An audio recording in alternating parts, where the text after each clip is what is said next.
I remember years ago when I first started shearing sheep.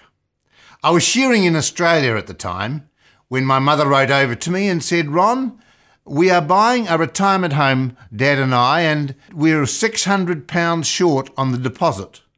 Would you lend us £600 for the deposit on this new home, this retirement home?" I didn't even think twice about it. I sent the money home because I was earning good money. And I remember getting home from Australia and I walked into the kitchen one day and Mother was crying. And I said, "Mother, why are you crying?" She said, "I don't have enough money to pay the bills." I put my arm around my mother and I said, "Mother, I'll make you one promise. I'll promise you this. If ever I'm lucky enough to get married and find a wife, my wife is never going to cry because she doesn't have enough money to pay the bills." That seemed to cheer my mother up and a smile came across her face.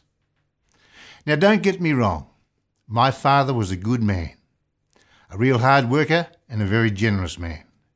But he had one problem. He was a compulsive gambler. He gambled away the family farm.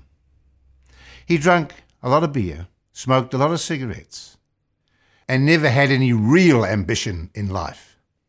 And I think that lesson, seeing my mother there in that kitchen that day, gave me the motivation, gave me the reason to get off my backside and go out and earn a good living for my wife, my future wife.